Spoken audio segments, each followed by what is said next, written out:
네, 이슈 나옵니다. 이맘때쯤 되면은 우리가 또 살펴봐야 될 부분이 있죠. 금통위와 옵션 만기, 선물 옵션 동시 만기입니다. 이번 달에는.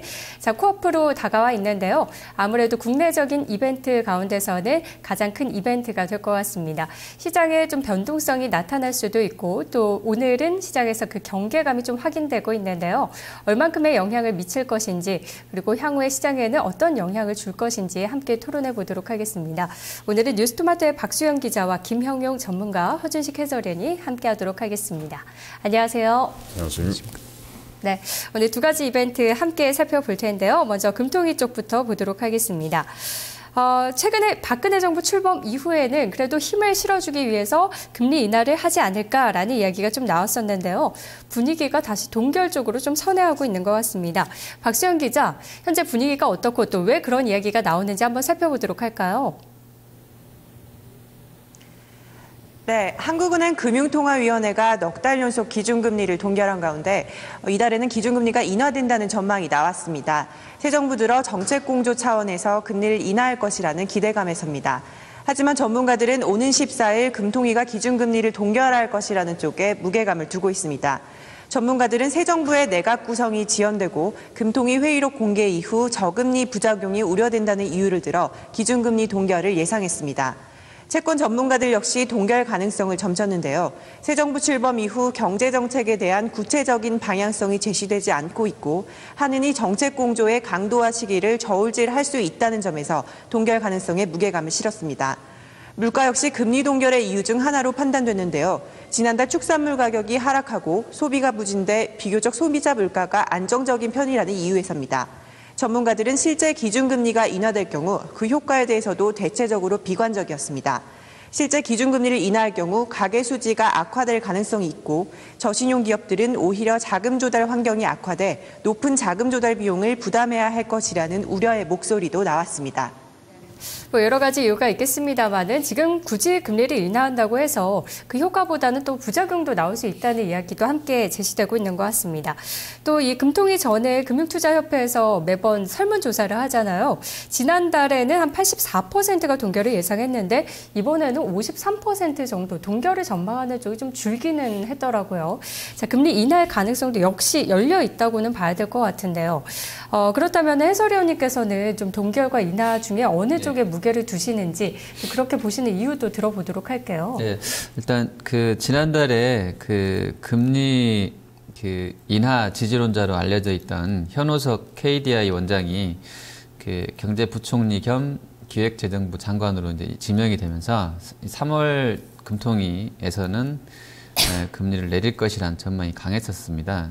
그래서 이제 실제 국채 금리 추이도 보면 지난 1995년 집계 이후로 최저치까지 특히 3년물 국고채 기준으로 봤을 때 2.61%로 어제 마감이 되면서 사상 최저치를 경신을 했습니다.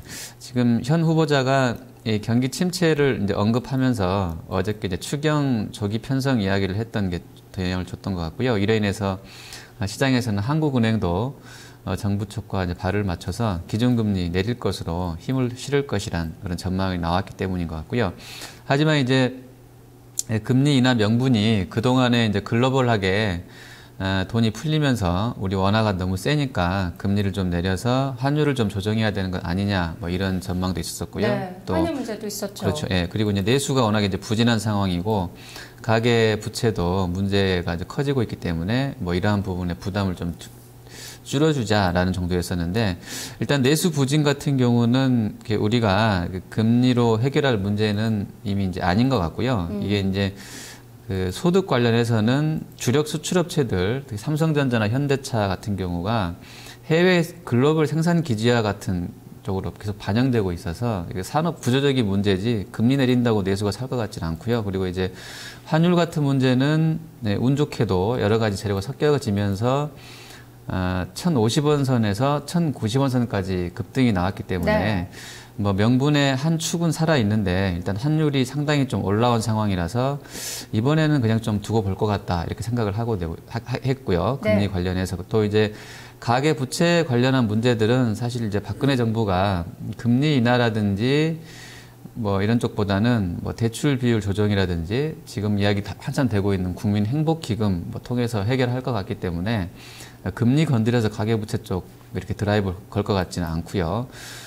또 최근에 나온 그 보고서 중에서 우리투자증권은 그 원화 절상 압력이 완화되고 있고 또 글로벌하게 통화 정책도 일부 신흥 국가를 제외하고는 추가적으로 더 완화시키기에는 뭐 신중 모드로 돌아섰다면서 이제 연내에는 한은이 금리를 내리진 않을 것이다. 동결할 것이라는 전망을 내놨는데요. 올해 내내요? 네네, 그렇습니다. 일단 지금보다는 전반적으로 종합해보면 더 안 좋아질 경우가 있기 때문에 아마 그 지금처럼 환율 하나라도 걱정을 덜었다 그러면 한은에서도 좀 기다렸다가 조정하지 않겠냐 이렇게 좀 생각이 됩니다. 네, 말씀해 주신 것처럼 현우석 신임 경제부총리 내정자가 네. 워낙 KDI 시절부터 금리 인하를 통한 경기 부양을 좀 중요시했던 사람이기 때문에 인할 가능성이 얘기가 됐었는데 뭐 의도치 않게 또 북한발 리스크로 인해서 원달러 환율에 대한 걱정이 약간 줄어들면서 동결 쪽에 또 힘이 실리고 있는 것 같고 허 의원님 역시도 동결을 그럼 점치고 계시는 거네요. 네, 그렇습니다. 지금 뭐 굳이 안 써도 될 것 같습니다. 네, 카드를 아껴둘 것이다라고 하셨는데요. 뭐 주변국들도 돈을 많이 풀긴 했지만 금리는 아직까지 동결하는 추세가 좀 많이 나타나고 있습니다. 전문가님, 이번에 금리가 동결이 된다면은 시장 상황에서 봤을 때는 유동성 장세보다는 계속해서 좀 실적 장세로 간다고 봐야 되는 건지, 그리고 금리 인하 시에 좀 수혜가 기대됐던 증권이나 건설업종에 대해서는 기대감을 좀 접어둬야 되는 건지도 궁금해요. 지금 증시가 시장 자체가 사실은 그 유동성 장입니다. 지금 왜 그러냐면 대안적으로 지금 외국인들이 지금 코스닥을 많이 사고 있지 않습니까? 그런데 그 유동성 구간에서 상대적으로 이제 유동성 돈이 들어와서 코스닥을 건드리는데 거래소 시장 같은 경우는 사실 이제 실적 모멘텀이 좀 부족하기 때문에 자꾸 이제 그 유동성이 한 곳으로 이제 빨려 들어가는 그런 형태가 있어서 실제는 이제 펀더멘탈적인 요소도 분명히 있겠습니다만 유동성에 의한 상승 부분이 코스닥 시장 같은 경우는 진행이 되고 있고요.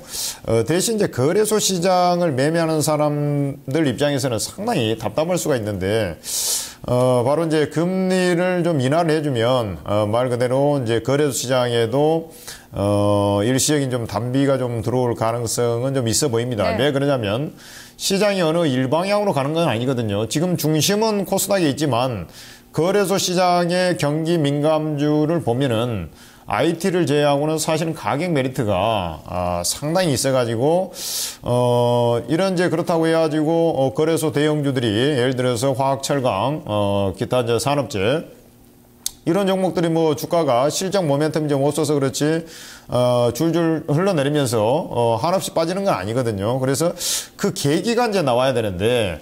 그냥 단순하게 가격 메리트 해가지고는 반등이 아주 제한적인 거고요. 계기가 나와야 되는데 아마 금리 문제가 좀 대두돼야 되지 않겠나 저는 이렇게 보고 있는데 그래서 금리 인하 가능성은 여전히 좀 있다 저는 이렇게 보고 있습니다. 연내에 뭐 없다 이런 얘기도 있는데 있다 이렇게 판단하는 이유는 한은 총재가 금리하고 환율의 상관성이 좀 적다 이렇게 얘기했고요. 그 다음에 그린북에서 보면 금통위원이 9명인가 그러거든요. 근데 1명 정도만 또 인하를 해야 된다 이런 이제 의견이 있었으니까 당장 요번에 인하할 가능성이 좀 확률적으로 좀 줄어든 그런 부분은 분명히 있을 것입니다.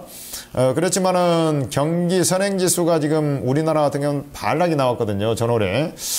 경기 선행지수가 좀 좋아져야지, 결국에는 경제가 좋아지면서 관련, 이제 금리 인하, 가능성도 없어지는 것인데, 경기 선행지수 반락이 돼서 인하 가능성은 좀 계속, 있지 않겠나, 이렇게 보고 있고요. 요번에 인하를 바로 하기가 조금 애매한 구석이 이제 한 달 반락이 나왔고요. 그 다음에 우리나라가 그래서 그렇지, 사실 미국이나 지금 증시를 보더라도 유럽이나 상당히 좋고요. 그 다음에 미국 같은 경우는 경기가 호전이 되고 있다 보니까, 조금 좀 지켜보려고 하는 성향도 좀 있을 수 있습니다. 네. 그래서 아까 이제 건설 증권 뭐 이런 쪽이 지금 이제 금리 인하 시 가장 베타 개수가 높은 게 조선이라고 합니다. 그다음에 증권, 그다음에 건설 이런 순서가 되는데 이런 쪽에 지금 동결 가능성이 이제 이미 높다라고 판단하고 있기 때문에 거의 시세는 영향이 거의 밋밋할 것이다 이렇게 좀 판단이 되고 있고요. 만약에 이제 금리 인하를 하면은 경기 민감주가 역시 이제 건설증권 포함해서 좀 키 맞추기가 좀 나오지 않겠나 이렇게 보고 있고, 만약에 그게 안 되더라도 뭐 다음 주 정도 가면은 너무 키 맞추기 한번 시도가 나올 거로 보고 있습니다. 네. 뭐 이미 다 동결에 대한 분위기가 반영이 됐기 때문에 충격 또한 없을 것이다라고 말씀해 주셨고, 금통위원 현재 7명인데 이때까지는 6대1 정도로 지금 계속해서 동결이 된 건데, 어쨌든 연내에는 인할 가능성도 있다라고 전문가님께서는 또 보셨어요. 네. 자, 그렇다면은 허 의원님, 만약에 인하를 하게 된다면은 다음번 시기가 언제가 될지도 궁금해요. 생각보다 이게 좀 늦어질 수도 있겠다 이런 생각도 드는데요. 네. 지금 그 큰 판은요, 그 미국하고 유로존하고 일본은 다들 아시는 것처럼 이제 무제한 양적 완화에 들어가 있고요. 일본이 이제 2014년인데 사실 시장 센티멘트는 이미 무제한 양적 완화 쪽으로 가고 있죠. 그리고 이제 이미 적용이 되고 있고요. 반응이. 그리고 이제 아시아는 중국은 뭐 조금 보는 정도이고, 오히려 이제 부동산 때문에 조금 조절하는 그런 시점인 것 같고요. 이렇게 이제 판이 짜져 있다 보시면 될 것 같고요.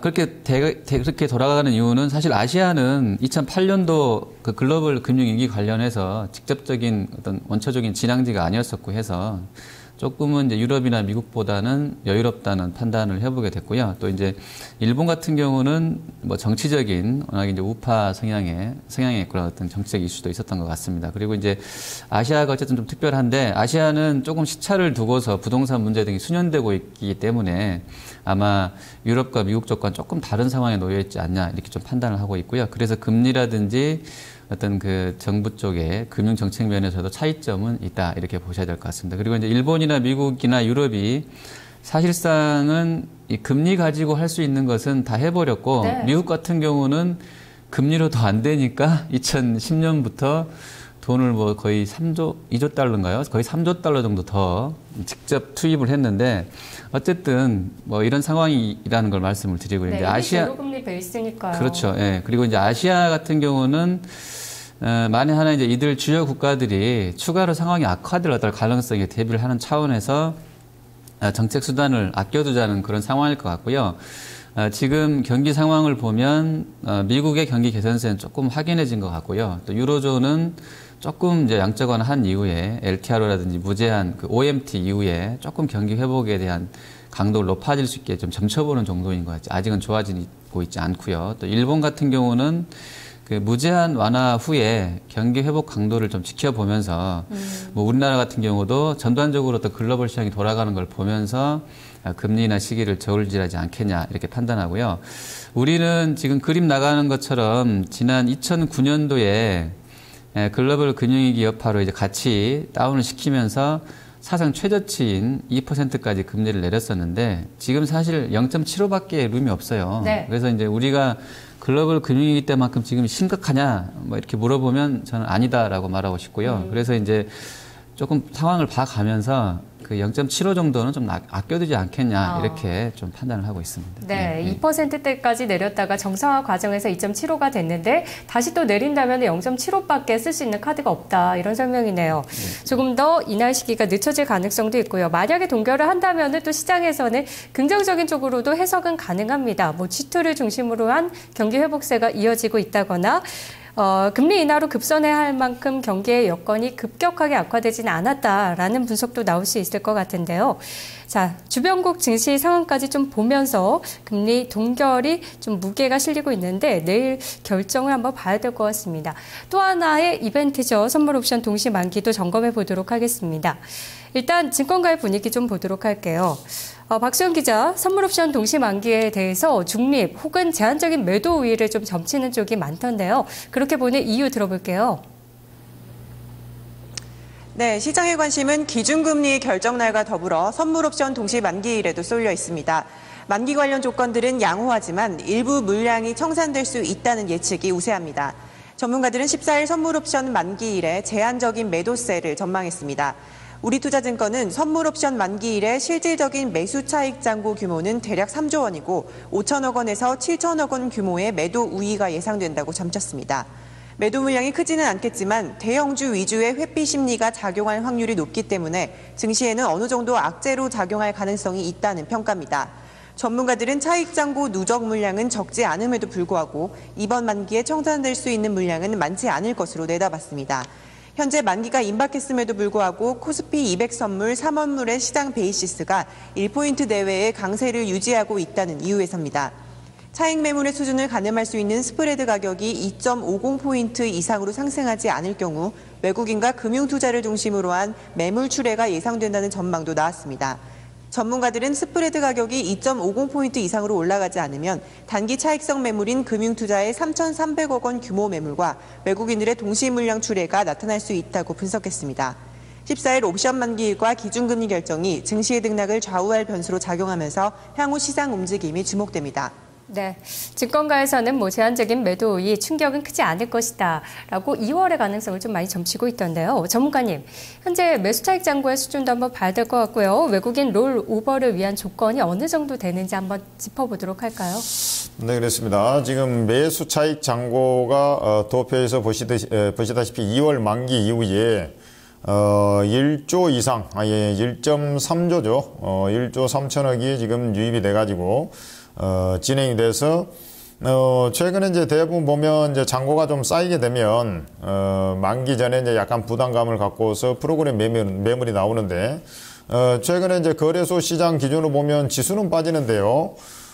지수는 조금씩 밀려 내려가는 그런 형태인데 프로그램 매물은 또 제대로 안 나오고 있단 말이죠. 오늘도 약간 미세하게 나오고 있지 거의 안 나오다시피 이러다 보니까 이제 부담감을 좀 안고 가야 되는 내일까지 이제 부담감을 안고 가야 되는 그런 상황이다. 이렇게 좀 보시면 될 것 같고요.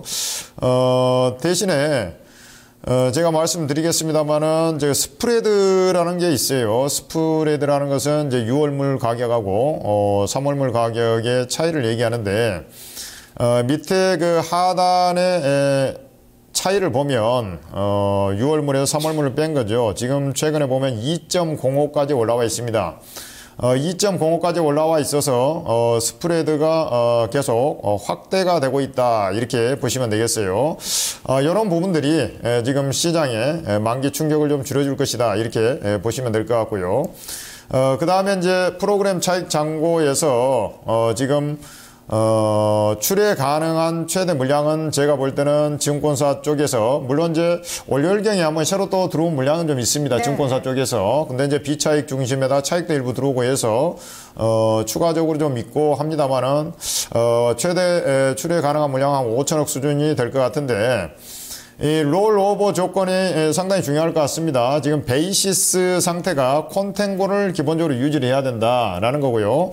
어제 보면은 베이시스가 한 플러스 0.02까지 내려갔다가 마감이 됐는데 오늘 현재는 플러스 한 0.67 요 사이입니다. 왜 이렇게 말씀을 드리냐면 특히 이제 0.8포인트 이상을 얘기를 하는데 0.8포인트 이상이면 매도 물량이 거의 나오지 않을 가능성이 높다. 장중에도. 네.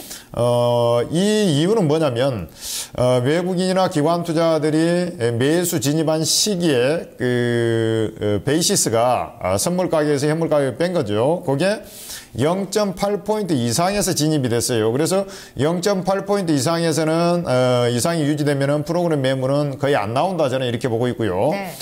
두 번째는 장중에도 이제 마찬가지고요. 그 다음에 스프레드 상태가 지금 2.05포인트인데 기본적으로 2포인트 이상, 특히 이제 지금 2.05포인트 이상으로 좀 확대가 된다면 오늘도 지금 현재까지 보면 2.05포인트 그대로 있습니다. 요 이상으로 확대되면은 장중에 예를 들어서 물량이 좀 콘텐고 상태가 유지돼가지고 물량이 안 나오고 있다가 종가에 나올 수가 있거든요. 그런데 스프레드가 지금 2.05포인트 이상을 유지하면은 종가에도 물량이 거의 출회되는 부분이 거의 없을 것이다 이렇게 판단이 되고요. 역으로 좀 들어올 수도 있습니다. 대신에 이제 그 비차익 같은 경우는 조금 그거 시장 이 장고하고 좀 상관없이 좀 움직이니까 그런 부분이 좀 일부 출회될 수 있는데 제가 볼 때는 최소한 중립은 될 것이다. 지금 현재 구간에 그대로 진행되면 지수가 종합주가 지수가 힘이 없으니까 물량이 나올 것이다. 그게 아니고요. 바로 이게 롤오버 조건을 보면은 출회될 가능성은 거의 희박하다. 이렇게 보시면 될 것 같습니다. 네, 그동안에 프로그램 매물이 좀 안 나와서 숙제 해결을 많이 못하긴 했는데요.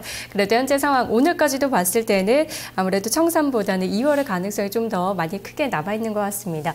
해설위원님, 쿼드러플 위칭데이 정말 내 마녀의 의심스러운 없을 것인지 만기를 대비하는 전략 어떻게 주시겠습니까? 네, 일단 그 증권가에서는 지금 스프레드 2.0 이상인 이 상황에서는 롤오버될 물량이 상당할 것으로 봤습니다. 통상 이제 한 3분의 2 정도가 넘어간다고 했을 때 물량은 한 3천억에서 7천억 정도 매물화 될 수 있다는 시각이 있는 것 같고요.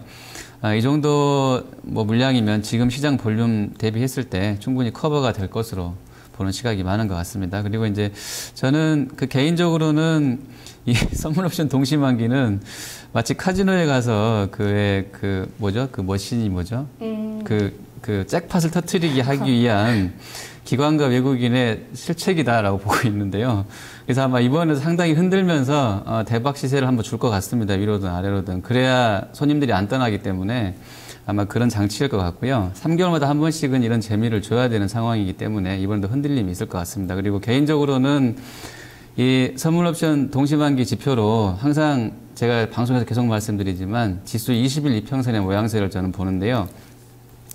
지금 21선이 우상향하고 있기 때문에 이번 만기는 중립 이상이 될 것으로 개인적으로 판단하고 있습니다. 그래서 지수상으로는 제가 이제 엑셀로 만들었더니 내일까지 1975선 밑으로 떨어져 있다면 이제 21선이 꺾여지게 되는데 네. 오늘 지금 1990선에서 유지되고 있기 좀 더 높아질 수는 있어요. 근데 이제 그 밑으로 떨어지면 1950, 60을 갔다 올 수도 있을 것 같은데 지금 지수상으로 75랑 80이 유지가 되면 그러니까 1975에서 80 라인이 유지가 된다고 그러면 내일까지요.